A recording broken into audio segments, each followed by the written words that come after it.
I worked double shifts for weeks to afford my husband's birthday gift. His sister opened it and said, "This cheap thing. You should be ashamed." She threw it in the trash and said, "Don't embarrass me again." That night I took the trash out and left something else that destroyed them both. "This cheap thing. You should be ashamed." That's what my sister-in-law Victoria said. She didn't even wait for my husband Marcus to unwrap his birthday gift himself. She just tore into the box I had wrapped with trembling hands after pulling 3 doubles in a row at St. Mary's Hospital, held up the leather watch like it was roadkill, and flung it straight into the kitchen trash with a disgusted flick of her perfectly manicured fingers. "My name is Sarah, and I need you to stay with me for this one." Have you ever watched someone you trusted hand over your heart to be stomped on, then smile while it happened? I stood there in the granite-counted kitchen, still wearing my scrubs because I'd come straight from my shift. My Nikes squeaked against the polished floors, and I could smell the disinfectant still clinging to my uniform mixing with the scent of Victoria's expensive candles. The sound of that trash lid slamming shut echoed in my ears like a gunshot. "Don't embarrass me again," Victoria hissed, loud enough for everyone at the party to hear. 23 people. I counted them while my face burned with shame. Marcus's colleagues from the law firm, his college buddies, his mother sipping wine in the corner. Not one of them looked at me with anything but second-hand embarrassment. And Marcus, my husband of 8 years, just stood there adjusting his tie, the one I'd ironed for him that morning before my 12-hour shift. He cleared his throat and laughed, actually laughed, at something his buddy Jake said about the Dodgers game. Like I wasn't even there. Like I hadn't spent every tip from the past month, every overtime hour, every aching minute on my feet just to buy him that watch. A Seiko, nothing fancy, but real leather band, Swiss movement. The kind of watch that says, "I see you, I value you, I chose this just for you." The kind of watch that apparently said, "cheap," to Victoria and, "invisible," to my own husband. No one noticed when I slipped out the back door. No one saw me standing by the pristine garbage cans in my wrinkled scrubs, breathing through the knot in my chest. But I wasn't going to cry. Not this time. This time, something colder was taking over. Something that felt like clarity. That night, while Marcus slept off his birthday bourbon in our bed, I did something I'd never done before. I sat at our kitchen table, opened my laptop, and created a spreadsheet. Not because I'd planned it. Because I needed to see the numbers. I needed to understand what 8 years of being supportive actually cost. I called it marital contributions, unreciprocated, and started typing. $340 Marcus's bar exam prep course I'd paid for when we were newlyweds, $1,200 his law school loan payments when he was between jobs, $890 Victoria's wedding shower gift that she'd insisted had to be from both of us, $2,100 down payment on his Audi when his credit score wasn't quite there, $450 monthly car insurance I'd been paying for 3 years, $180 his gym membership that automatically charged my card, $75 weekly groceries he forgot to pick up, $200 his monthly golf club dues, $150 dry cleaning for his suits every month. Line by line, month by month, year by year. Each entry told a story I'd been too tired to read while I was living it. My fingers moved faster as the memories flooded back. The time he'd asked me to cover his half of rent, just this once, and never paid me back. The anniversary dinner I'd paid for because his card was acting up. The countless times I'd transferred money to his account with a text that just said, "emergency," with no explanation of what the emergency was. 3 hours later, I stared at the total at the bottom of the screen, $47,890. $47,890. That's what it cost to be the wife who never said no, who always picked up the slack, who worked doubles so he could work late, building his career. I scrolled to the bottom and added one more entry, Marcus's 35th birthday watch minus $285 status, disposed of by family. Then I changed the status to something else, return to sender. My hands weren't shaking anymore. They were steady as I opened a new browser tab and logged into our joint checking account. The account I'd opened, that my paychecks funded, that somehow he'd gained access to over the years. I stared at the balance, $12,000. Money I'd saved from overtime shifts, holiday bonuses, tax returns. Money that was about to stop being ours. By 6 a.m., I had quietly transferred every penny from our joint account into my personal savings. Not theft, my name was on both accounts. I'd checked twice, but that was just the beginning. I spent my lunch break that day making phone calls. First to Geico, where I removed Marcus from my car insurance policy. "Are you sure, Mrs. Patterson? He'll lose coverage immediately." "I'm sure," I said, surprising myself with how calm I sounded. Next, I called Verizon. Marcus had been on my family plan since we'd gotten married. I need to remove a line, I told the representative. He can set up his own account. Mom, just so you know, his phone will stop working after today. That's fine. Then I called American Express. The credit card Marcus used for everything, gas, lunches, his precious golf expenses, was linked to my account. I'd been the one with good credit, after all. I requested immediate cancellation of his supplementary card. Any particular reason for the cancellation? The woman asked. Fraud prevention, I said. It wasn't a lie. By the time I got home from my shift that evening, I had cancelled or transferred 12 different accounts. The gym membership, the Netflix subscription, the Spotify family plan, even the Amazon Prime account he used to order his protein powder and golf accessories. I wasn't angry anymore. Anger is hot and messy and makes you do stupid things. This was different. This was surgical. Marcus was in the shower when I heard his phone buzzing frantically on the nightstand. Text after text lighting up the screen. I glanced over and saw Victoria's name. Then Jake's. Then his mother's. When he stepped out, towel around his waist, I was sitting on our bed holding a manila envelope. Babe, my phone's been acting weird all day. And my card got declined at lunch. Probably some bank error. I handed him the envelope. It's not an error. He opened it slowly, and I watched his face change as he read. A printed copy of my spreadsheet. Every transaction, every date, every time I'd covered for him financially. At the bottom, a simple note, this is what I've contributed to our marriage. What have you contributed? The bathroom went silent except for the drip of the faucet he'd been meaning to fix for 6 months. Sarah, what the hell is this supposed to mean? It means the ATM of Sarah is permanently closed. By 6 a.m., I had quietly transferred every penny from our joint account into my personal savings. Not theft, my name was on both accounts. I'd checked, twice, but that was just the beginning. I spent my lunch break that day making phone calls. First to Geico, where I removed Marcus from my car insurance policy. Are you sure, Mrs. Patterson? He'll lose coverage immediately. I'm sure, I said, surprising myself with how calm I sounded. Next, I called Verizon. Marcus had been on my family plan since we'd gotten married. I need to remove a line, I told the representative. He can set up his own account. Mom, just so you know, his phone will stop working after today. That's fine. Then I called American Express. The credit card Marcus used for everything, gas, lunches, his precious golf expenses, was linked to my account. I'd been the one with good credit, after all. I requested immediate cancellation of his supplementary card. Any particular reason for the cancellation? The woman asked. Fraud prevention, I said. It wasn't a lie. By the time I got home from my shift that evening, I had cancelled or transferred 12 different accounts.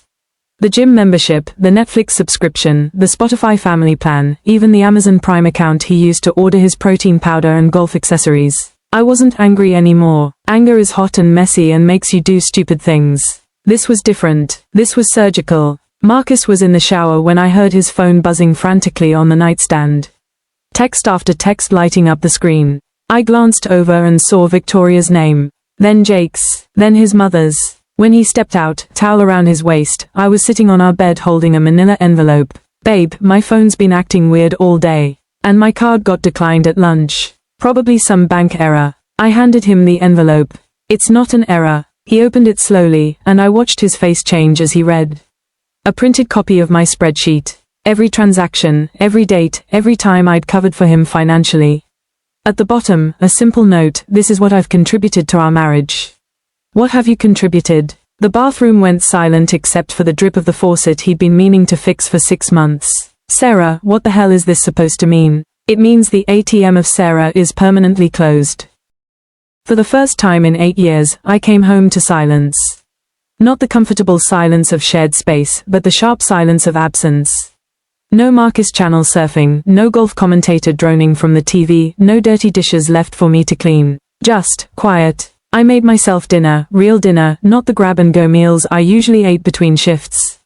Salmon, asparagus, wild rice. I set the table with our good china, lit a candle, and ate slowly while reading a book I'd bought months ago but never had time to open. It was peaceful in a way I'd forgotten was possible. My phone buzzed with a text from Marcus, can we talk? This has gone too far. I stared at the message for a long moment, then typed back, did you thank Victoria for throwing away my gift? 3 dots appeared, then disappeared. No response. The next day, I did something I hadn't done in years. I called in sick to my second job, the weekend shift at the urgent care clinic that had been funding Marcus's lifestyle. Instead, I drove to the outlet mall and bought myself something I'd been wanting for months, a new nursing stethoscope. The good kind, with the fancy acoustics. As I was leaving the medical supply store, I ran into Dr. Jennifer Walsh, one of the physicians at St. Mary's. "Sarah, fancy seeing you here on your day off." "Just treating myself," I said, holding up the bag. She smiled. "Good for you. You know, I've been meaning to talk to you. We're looking for someone to help coordinate our new cardiac rehabilitation program. It would mean regular hours, better pay, and it's exactly the kind of experience that could set you up for a nurse practitioner program if you're interested." I stared at her. "Nurse practitioner? You've got the skills, Sarah. More importantly, you've got the heart for it. Think about it." That night, I researched NP programs online. The applications, the prerequisites, the costs. For the first time in years, I wasn't calculating how much something would cost Marcus. I was calculating how much it would cost me. The difference was everything. 2 weeks later, Marcus finally came home. I was in the kitchen when I heard his key in the lock, and I felt nothing. No flutter of anxiety, no rush to clean up, no instinct to make myself smaller. Just calm. He looked tired. His usually perfect hair was messed up, and he was wearing a wrinkled shirt I'd never seen before. Probably borrowed from Jake. "Hey," he said, like he'd just gotten back from the store instead of disappearing for 2 weeks. "Hey." He sat down at the kitchen table, in the same chair where I'd created my spreadsheet. The irony wasn't lost on me. "Look, Sarah, I think we both said some things we didn't mean. Victoria feels bad about the watch thing. She wants to replace it." I kept washing dishes, my back to him. "I don't want it replaced." "Okay, well, maybe we can just start over. Forget this whole thing happened." I turned around slowly, drying my hands on a dish towel. "Marcus, do you know how much money I've given you over the past 8 years? He shifted uncomfortably. "I don't know, Sarah. We're married. We share things. $47,000. The number hung in the air between us like smoke. "That's how much I've contributed to your life, your career, your comfort.